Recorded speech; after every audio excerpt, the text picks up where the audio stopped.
Hey guys, and welcome back to another episode of Draw with T / Draw with Tay. And today we are going to be drawing more anatomy. I don't know why I said anatomy. Today we are drawing the Rectus Abdominis, aka your abs, or lack thereof. So just starting off with the words, of course, that's typically what I do. I got a question for you guys, more of a tech question than anything. If you'll notice in the lower left-hand corner of this recording, or video, does it look fuzzy to you? Because I was fiddling around with my camera and trying to get a good setup, and it seems like the lower left-hand corner is fuzzy, and I'm not entirely sure how to fix that. I'm not sure if I've got a faulty camera, or if I just need better lighting, or if I've just kind of got an unfortunate setup where my camera can't get close enough to focus properly. I don't know. If you guys know something about webcams and focusing, let me know, because I'm a little stumped and a little disappointed that there's any fuzziness in this whatsoever. Anyways, back on topic. So here I am, starting off with the basic shapes, as I tend to do, and as Hampton tends to do. We are drawing, well, I'm drawing. I mean, maybe you're drawing along with me. But I'm drawing from Michael Hampton's figure drawing book. Really good book. I know I've said this before, really good book. Pick it up. It does have its flaws. While drawing this, I noticed one of the big flaws. You'll see there on the left, and just what I finished drawing there, there's a denotation for female and male abs. Really would have been nice if I'd seen, like, at least one example, minimum, of female abs beyond this feminine shape that's just kind of thrown in there. Because, about 50% of the population is female, and pretty popular subject of art is the female body, and we've been doing that since the 16th century, and there's a lot of politics and stuff around that, but come on, anatomy people, when you make your books, we all ain't just drawing white guys. Well, any guy. Just give me some female figures, please. Some examples, because I'm tired of having to guess. Okay. That's my rant, and that was something that I was feeling as I was drawing this. So, when we get to the end, I actually do kind of female versions, or my approximation of them, after doing all these male versions. And I'm not even entirely sure if it's actually as big an anatomical difference as Hampton draws it. It's kind of one of the things I never really know with these art books. There's real anatomy, and then there's the idealized anatomy, and Hampton's does tend to swing more towards the idealized version, which is great when you're doing art, as opposed, because I don't need to know where all the nervous system stuff is from medical books, because I'm just an artist, right? I'm not a scientist, or not a med student. So, they do tend to lean towards that, and, so for all I know, that could just be the idealized way of drawing a female, or maybe it's legit. Maybe that's legitimately how it is. I'm honestly not entirely sure. So, yeah, you see me, sort of drawn here the first twist of the page there. There actually wasn't a lot to draw for this. The first few studies I did, anatomy studies, there's a lot of stuff to draw, a lot of examples, enough to fill a page, and as it's been going on, there seems to have been less and less, so, more room for me to invent my own stuff. So I'm not sure if you guys remember, a couple episodes back, I went on a tangent. Actually, I probably went on 3 or 4 or 5 tangents. Like, it was just like tangent inception. I just kept going deeper and deeper and deeper. But I was drawing horses, and I said I was going to come back to something, and then I forgot. Well, guess what?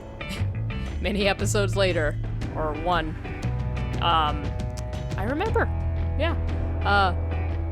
The topic of, why do we call these episodes, not just me, but like, why do people call these like series Draw With Me? Because I've only ever seen them, they're always sped up or they're chopped up. And they're usually about 15, 20, maybe 25 minutes long. I haven't really seen too many longer than that. I just kind of find it weird that we all kind of have agreed to call them, come, draw with me. But the problem there is, like, if you're drawing with the person, your eyes are on your page, so you're not actually seeing what the other person, the person you're watching is drawing. And usually it's sped up and they take the native audio out, so you can't even, like, it's usually music and then talking like what I'm doing. So, you might as well just listen to a podcast or something. But I don't know, like, I like them. It's just, I wonder where that name came from. Does anybody know, like, why we started calling them Draw With Me? Were the first Draw With Me's, like, legitimately live, things? Because that's the other thing, I can't finish drawing in 20 minutes. If I do, it's quite a rushed affair.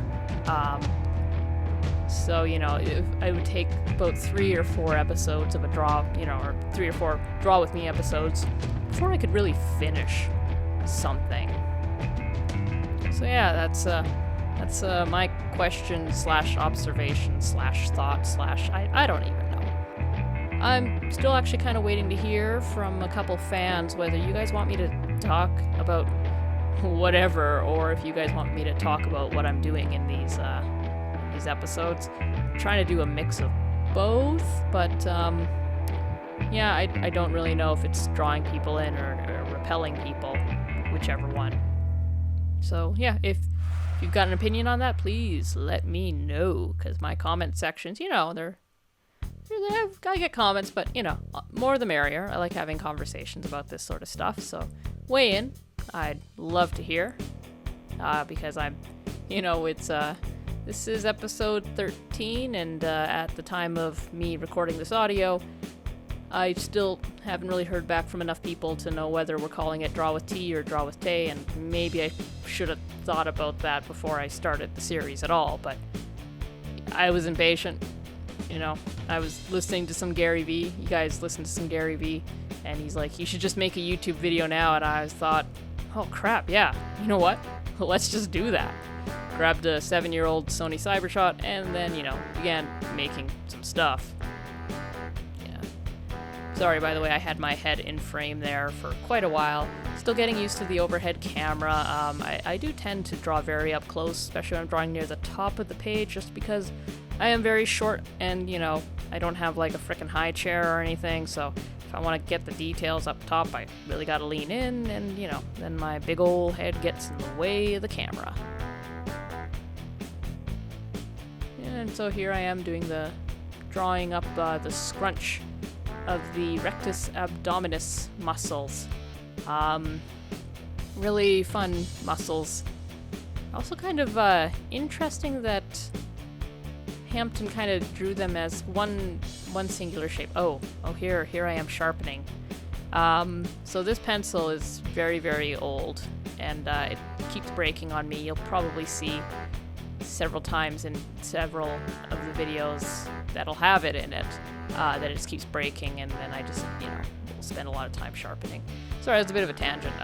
As I was saying, I find it kind of interesting that Hampton basically simplifies the typical six-pack into this one shape, and I can't remember how other anatomy books draw or represent that group of muscles, but I do kind of like that idea of it's just kind of this meat ribbon that kind of goes down, and the way it sort of scrunches in on itself is kind of indicative, and marks those that six-pack. Yeah, it's a fun page to draw. Actually, I really enjoyed this. I don't always enjoy my studies, and I mean that's normal if you're wondering. Art studies are actually usually not fun. They can be fun. You can find fun in them, but you don't sit down to draw and learn from art for funsies. You know, you've got your thing that you like to draw.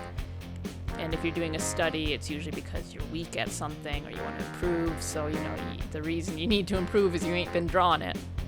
And, yeah, so they're just not usually fun. I think at this point I have gotten used to them. And, they are tolerable. Oh my goodness. Guys, I am very sorry for that. I think that was the moment where I realized my head had been in frame, and then from here on out, I don't stick my head under the frame, at least not for this drawing. So I do apologize for that. I am still trying to get used to this drawing. Basically, every time I'm drawing, I'm filming it. So, you know, we're getting a whole bunch of versions of me here. The tired me, the excited me, the me rushing out some art before work, the me that's gonna slowly pick at something and kind of just lose track of time and, you know, fix something 100 times and then barf on the page for, you know, to fill the rest of it. Not actually barf on it. I don't know why I had to clarify that. I went to art school, and, you know, there was performance art, and although nobody would really take that literally from me, you know, I'm sure at some point somebody has barfed as part of a project, and nothing against that. Like, you do you, guys. You do you. But, you know, clarification. Also, sometimes I'm just very conscious of when I'm recording the audio for this, and I don't want to leave a lot of dead air. So sometimes I just gotta ramble, because you know, I didn't really think about what I'd talk about before I hit record, and then suddenly, bam, we're recording and the video's rolling, and I gotta talk. You know, kind of like right now. Yeah. Sorry for not bringing more value to you guys about this. The thing is, I'm still learning this stuff, so, you know, rare are the situations where, you know, where I'm drawing a study and I can be like, oh, well, you know, of course, note that this curve's like this and blah, blah, blah, blah, blah, da, da, and then if you do this trick, then it'll all go good and swimmingly, and, you know, that'll give you a level up at art, because I'm still learning. And I'm trying to get to that point. I'm no master, you know, so I unfortunately can't offer tips. I can show you guys the footage, and I can, you know, talk about how I felt doing it, maybe things I could improve on, but I can't reveal any hidden secrets. I'm not Michael Hampton. I'm just regurgitating his drawings. And how earlier I kind of went on my rant about no female figures. This is me trying to very quickly before work, sort of redo the three drawings with the female rectus abdominis muscles. I think they turned out all right. You know, probably if I'd spent a bit more time on them, they would have turned out even better. But you know, I'm pretty proud of the abstraction I made, and I think they actually, you know, they kind of work. Kind of wish that I'd taken a look at some of my other anatomy books before I'd hit record here, because it'd be interesting to see if there is actually like a major difference in the female rectus abdominis, or if this is an artistic thing. I'm gonna assume it's actually a real thing. Whether it's been kind of overhyped here or not, that I don't know, but I'm gonna assume it's a legit thing, you know, because the female hips are very different. Well, not very different, but they're different from male hips. That's actually the one thing I probably retained from my art college anatomy classes, like how to tell a female pelvis from a male pelvis. God hope I never need to use that in real life.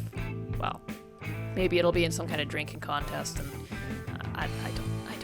I don't know why I'd be looking at the pelvises of humans, but, you know, I'm an artist, and life can go in weird directions. Yeah, and then here I am doing the scrunchy shape in the female version of the scrunchy shape. Yeah, that's about it. I'm probably gonna sign this here very shortly. So hope you guys enjoyed that. Hey, let me know if what length of episode you guys like. Do you like 16 minutes, or do you guys prefer like 20, 25 maybe? Let me know in the comments, and, you know, like, comment, subscribe, yada yada yada. Here's a zoom in for you guys. And yeah, thanks for watching, and hope to see you in the next episode. Bye.